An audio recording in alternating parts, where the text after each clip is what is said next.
Hattie came home the other day. Actually, we were in the car. We don't come home. We sit and go to restaurants for 3 hours and wait for soccer practice to end most nights. And so we spend a lot of time together, sometimes at the library, sometimes getting something to eat. And I ask them the same questions all the time. Usually it's the same answers.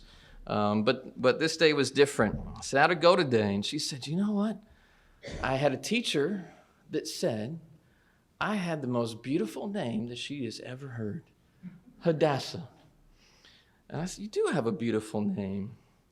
And she said, it's just one of the best names in class. And her brother, who isn't always as affectionate and complimentary as he should be, and is very sarcastic. Anybody else have a teenager like that? I don't know. He said, well, Hattie, my teacher said, Samuel, you have a very average name. And you're a very average-looking boy. And you drive a very average car. And you make very average grades. And he went on, and you get the point. I don't think any of us really want to be average, right? If we can, we'd like to have that excellent name. We'd like to be excellent. We generally aren't content with being less than the best. And when it comes to spiritual matters, we shouldn't just settle for just okay either. Jehovah is a God of excellence, and he calls us to be our very best. I want to read a couple passages with you, and you can turn there if you want, but they're probably familiar to you. 2 Timothy 2, verse 15, Paul says to Timothy, do your best to present yourself to God as one approved. We should be striving to do our best. And he says, be a worker who has no need to be ashamed, rightly dividing the word of truth.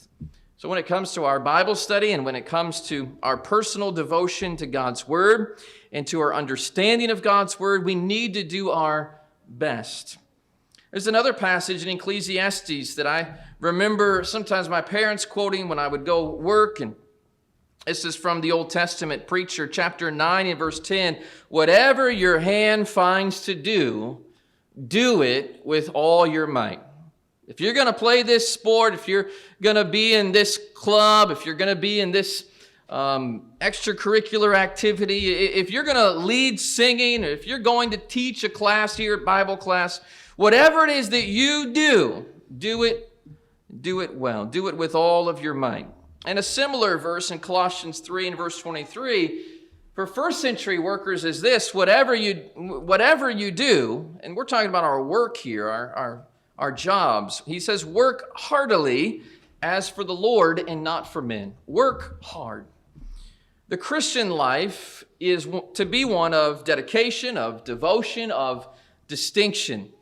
This is what Paul says in Romans 12. He says, I beseech you, therefore, brethren, by the mercies of God, that you present your bodies a living sacrifice, holy, acceptable to God, which is your reasonable service. Don't be conformed to this world. A lot of people are okay with just average, with just mediocrity.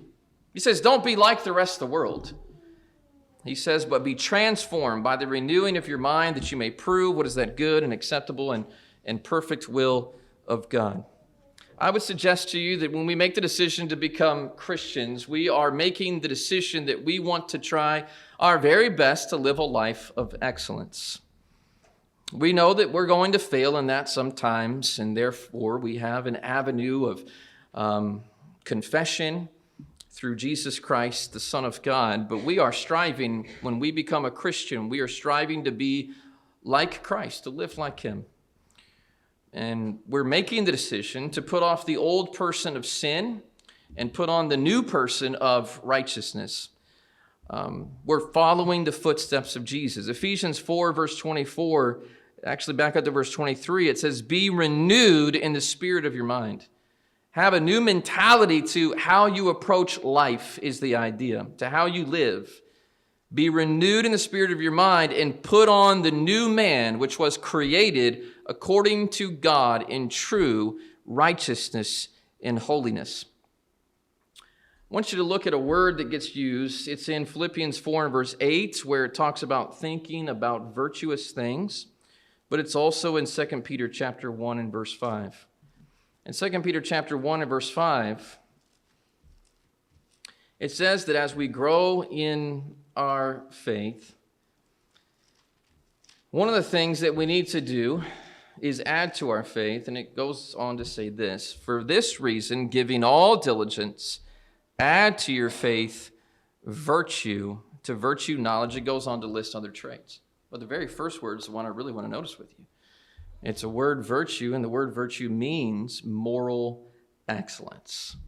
We want to be the very best that we can be when we choose to become Christians.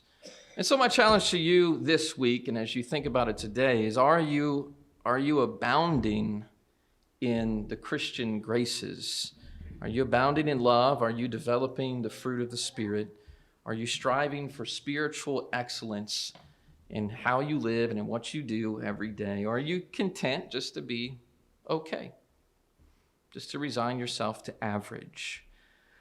Churches, as a whole, we should be encouraging one another to strive for excellence in our doctrine. We want to get the teaching right.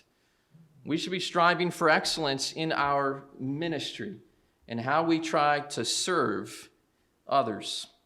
We want to strive for excellence in our worship because we are worshiping a great and an excellent God, and He deserves the very best that our humble lives can offer to Him. And we want to strive for best in everything that we do as we worship Him. We want to strive for our best as we evangelize because there's a lost world who needs Jesus, and we should be trying to do the very best that we can do to try to share Jesus with that world. We want to strive for our best in everything.